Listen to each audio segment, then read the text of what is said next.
Hi one, hope you're doing well from wherever you're watching this channel, depending on your time zone.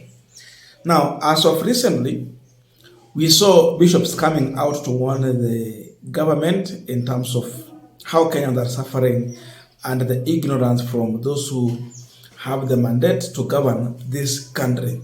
It went to an extent whereby some churches started rejecting the offering that the president offered in the church. The Catholic Church, the one in Bungoma, ordered that man to return, but that was his order. With this move, we saw William Ruto now trying to reach out to some other bishops and inviting them at Statehouse. So imagine press conference, bishops complaining. In fact, it was Catholic bishops, Anglican joined, Pentecostal also came in. Then now, even the Muslim also joined in to agree with the statement that was issued earlier. And then another group, clique of pastors, bishops from evangelical churches invited to Statehouse. You look at that, you see an attempt by the president to try and fight back. People have warned you.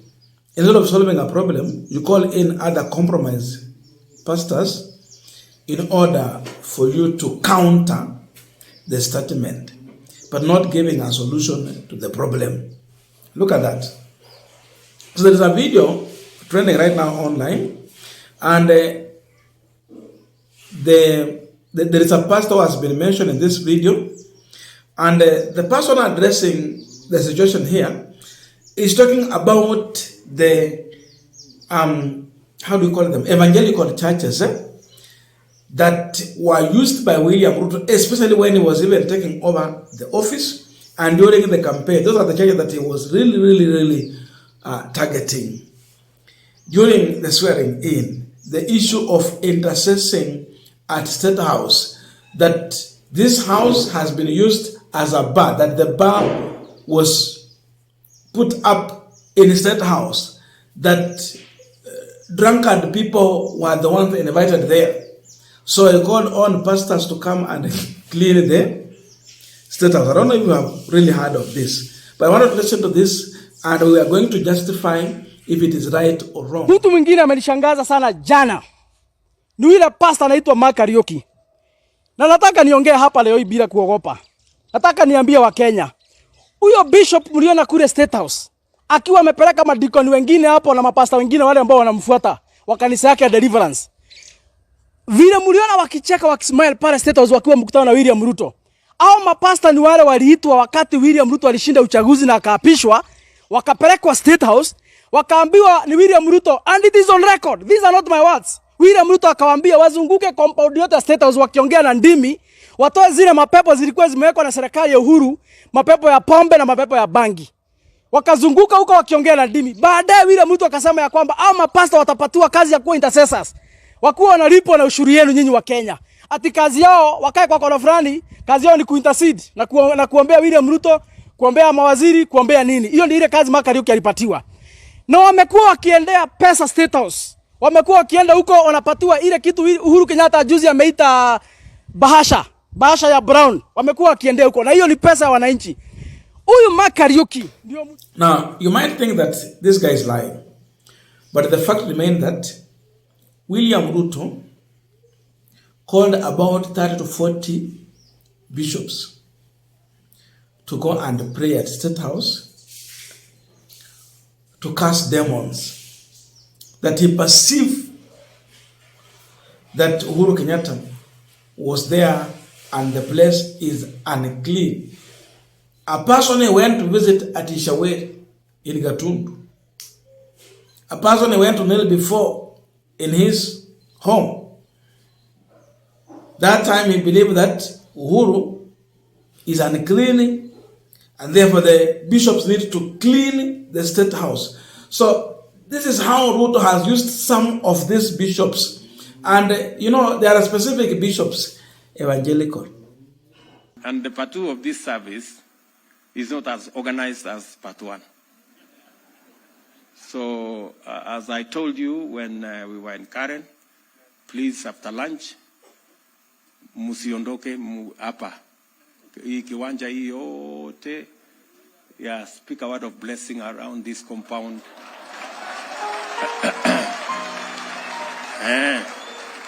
And those who can speak in tongues, please speak in tongues around this compound. As we ask, we will ask at least 30 or 40 of our senior clergy to come and pray over this building and pray over these residents. And all of you, musikue na haraka ya kuondoka, tafadhali. Muzunguke hapa kiwanja hii yote, Karabashanda, nini, kila mahali.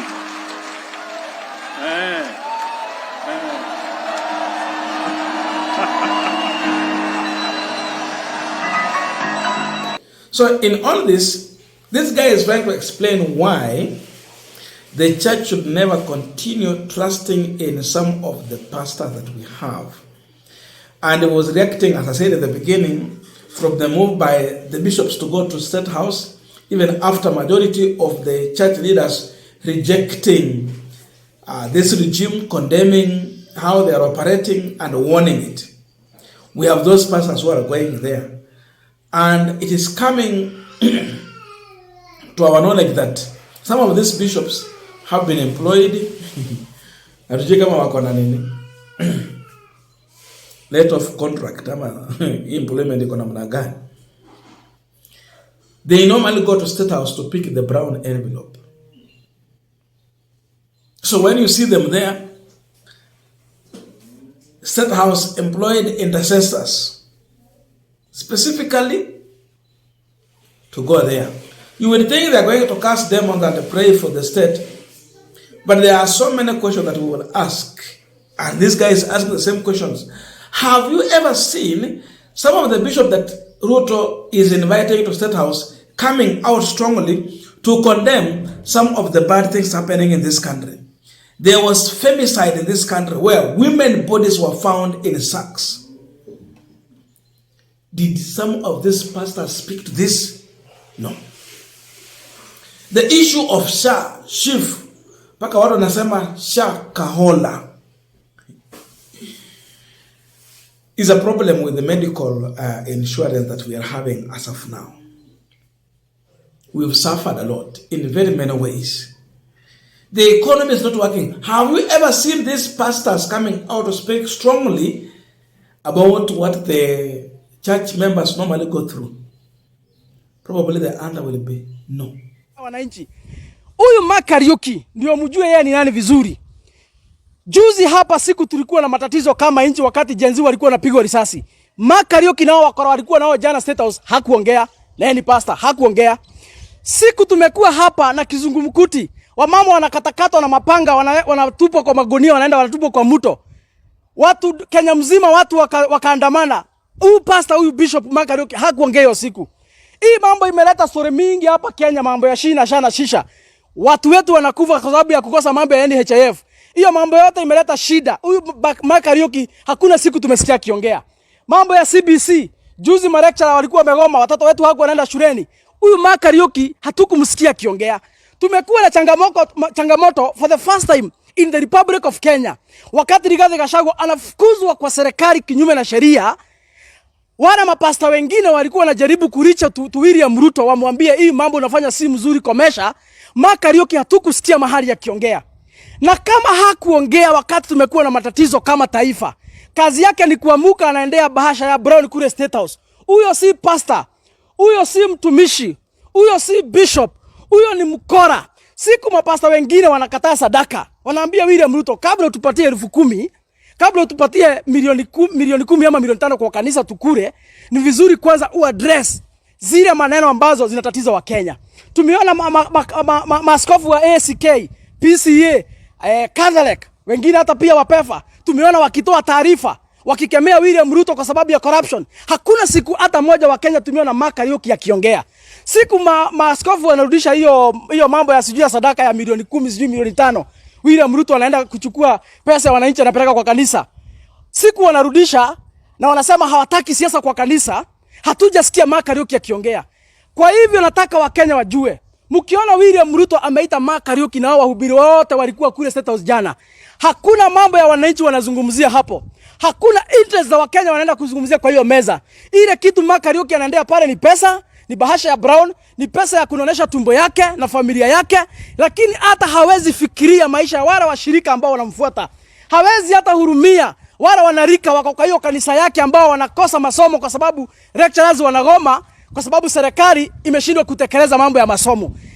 Hawezi zungumzia hiyo maneno, anashughulikia tumbo yake. Kwa hivyo niambie Wakenya hapa wazi, huyo si mchungaji, huyo sio bishop, hawakilishi wa Kenya, anawakilisha tumbo yake. Na kama vile ambavyo nilimwambia Wakenya, kama mnakumbuka, tukasema ya kwamba vile ambavyo William Ruto alinunua wabunge, siku hizi wabunge wa kazi yao ni kupigia William Ruto makofi. Nikamwambia pia kuna baadhi ya wachungaji, pia kuna baadhi ya watu ambao wanajiita mabishop ambao wako katika ile orodha ya kununuliwa na William Ruto, na kazi yao ni kwenda huko kumwambia mtukufu rais, tunakuombea, bingu inasema hivi, Mungu anasema hivi, serikali ni ya Mungu, haleluya nini. Hiyo upuzi yote. Kuna wale wahubiri kazi yao ni kwenda kwa William Ruto, wanapatiwa pesa, wanaongea ile matamshi ama wanaongea ile maneno ya kumfurahisha.